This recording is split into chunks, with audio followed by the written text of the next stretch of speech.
ಮೊದಲನೇ ಬಾರಿಗೆ ನನಗೆ ನಿಮಂತ್ರಣ ಕೊಟ್ಟಿದ್ದಾರೆ. ಪುಣೆಯಿಂದ ಡೈರೆಕ್ಟ್ ಆಗಿ ಈ ಸತ್ಯ ವಿಜಯ ಭವನದಲ್ಲಿ ಬಂದಿದ್ದಾರೆ. ವಾರ್ಷಿಕ ಸ್ನೇಹ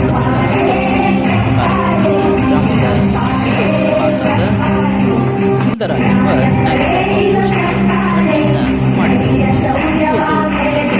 ಕಾಲೇಜಿನ ಧನ್ಯವಾದಗಳು. ಲೇಖಕಿ ಪೂಜಾ ರಾಜ್, ಶ್ರೀರಂಗಪಟ್ಟಣ ಇಲಾಖೆಯ ಸಹಾಯಕ ನಿರ್ದೇಶಕರಾದ ಡಾಕ್ಟರ್ ಯಲ್ಲಪ್ಪ ಹುಳ್ಳೆ ಸೇರಿದಂತೆ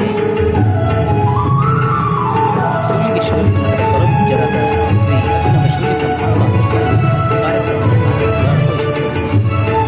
ಸಂದರ್ಭದಲ್ಲಿ ಮಾತನಾಡಿದವರು ಸಾಧನೆಯನ್ನು ಮಾಡಬಹುದಾಗಿದೆ.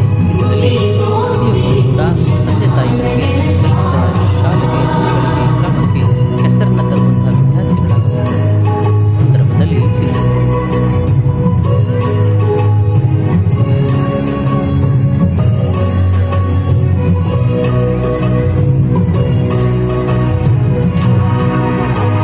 ಇದು ಎಂಥ ಪವಿತ್ರ ನಗರ ರೀ!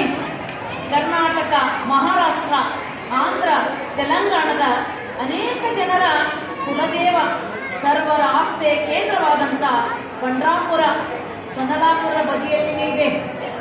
ಇದಕ್ಕಿಂತಲೂ ಹೆಚ್ಚಿನದೆಂದರೆ ಜಗತ್ ಪರಿವರ್ತನದ ಮಹಾಮಾರ್ಗವನ್ನು ತೋರಿದ ವಿಶ್ವಗುರು ಬಸವಣ್ಣನವರ ಆರಂಭಿಕ ಧರ್ಮಭೂಮಿಯಾದ ಮಂಗಳವೇಡಿನೂ ಕೂಡ ಇದರ ಒಂದು ಪಕ್ಕದಲ್ಲೇ ಇದೆ. ತಮಗೆಲ್ಲರೂ ಕೂಡ ಅದು ಗೊತ್ತಿದೆ.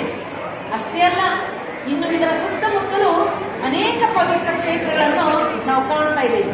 ಸೊನ್ನಲಾಪುರದಲ್ಲಿ ಸಿದ್ದರಾಮೇಶ್ವರ ಸಂಜೀವಿನಿ ಸಮಾಧಿ ಹೊರತಾಗಿ ಚೆನ್ನ